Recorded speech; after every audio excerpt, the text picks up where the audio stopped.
Western governments have eagerly been awaiting the election of a new Iranian president, one who could be perceived as a reformist and moderate figure, and allow them to justify restarting nuclear negotiations and forging strategic partnerships with Tehran.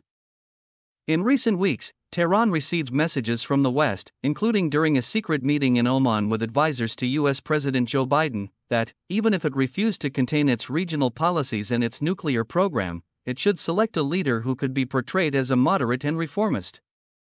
That leader is Masoud Pezeshkian, a 69-year-old heart surgeon, who became the 9th president of Iran after the second round of general elections on July 5. The elections followed the May 19 death of President Ebrahim Raisi in a helicopter accident. According to official government reports, fewer than 40% of eligible voters went to the polls in the first round of elections, the lowest voter turnout in the Islamic Republic's 45-year history. If it were not for the esteemed leader of the revolution, Ali Khamenei, I do not imagine that my name would have come out of the ballot box so easily, Pezeshkian said immediately after announcing his victory. Before the opening of polling stations for the first round of elections on June 16, Khamenei had already selected Pezeshkian as the new Iranian president. It is worth noting that Pezeshkian was disqualified by the Guardian Council 3 years ago, rendering him ineligible to run in the presidential elections. Yet following Raisi's death, there was widespread speculation that Khamenei was seeking an alternative candidate who could ease tensions with European countries and the U.S. After the Islamic Revolution in February 1979, Ruhollah Khomeini, the founder of the Islamic Republic, ordered the closure of universities in April 1980. They were reopened following a massive purge of professors and students.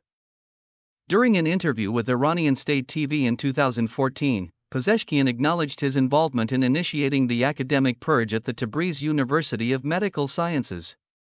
He admitted to enforcing a dress code at the university immediately after the 1979 revolution and before the official implementation of the compulsory hijab law, which forced female students to wear headscarves, long coats, and trousers when attending classes. Pezeshkian, who was president of Tabriz University's Faculty of Medical Sciences from 1994 to 2000, considered the policy of prohibiting male students from specializing in women's health as one of his significant accomplishments. The practice is similar to those implemented by the Afghan Taliban, which have been met with severe criticism from the international community and Western governments.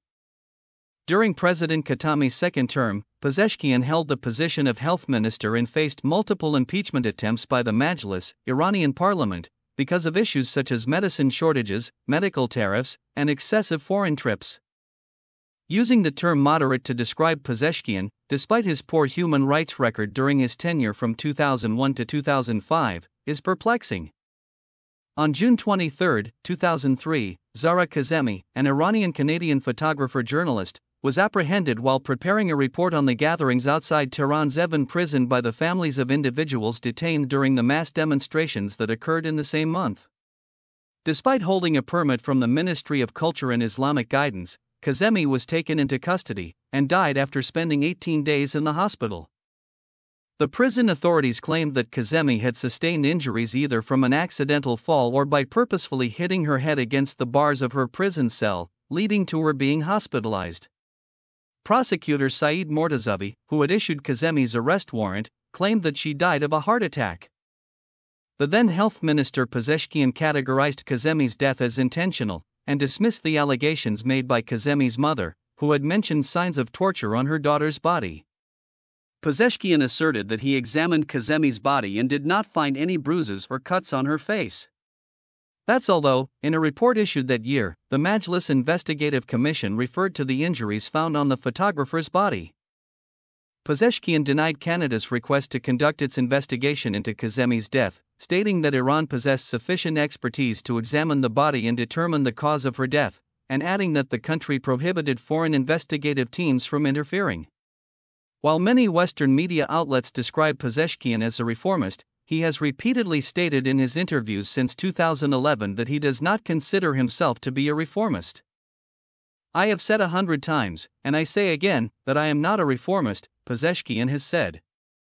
During a recent election campaign, he scolded a Tehran University student for criticizing Khamenei, emphasizing that he himself not only accepted Khamenei but was also transformed by the leadership, and adding that no one has the right to insult and disrespect Khamenei. In recent years, Pezeshkian has referred to the widespread popular protests in December 2017 and October 2019 and the Woman, Life, Freedom Revolution in 2021 not as protests but as disturbances. However, he has condemned the violent tactics employed by security and police forces to suppress the demonstrators. The anticipation among Western and Middle Eastern nations of a shift in the regional strategies of the Islamic Republic or a reassessment of its nuclear program after the new government takes over on July 30 is, again, a misconception. In a July 2 interview with the Financial Times, former Foreign Minister Kamal Karachi, in office from 1997 to 2005, who currently leads the Strategic Council of Foreign Relations in Iran, stressed that Iran's foreign policy was not dictated by governments but by Khamenei. It is worth noting that Pezeshkian's first act as the new president was to send a message to Hassan Nasrallah, the leader of the Lebanese Hezbollah. This action itself underscores the direction of the future government's foreign policy. Pezeshkian stated that the Islamic Republic of Iran has consistently backed the resistance of the people in the region against the illegitimate Zionist regime, and added, "This resistance is deeply ingrained in Iran's core policies, the teachings of Imam Khomeini, and the directives of the supreme leader, and will persist with vigor."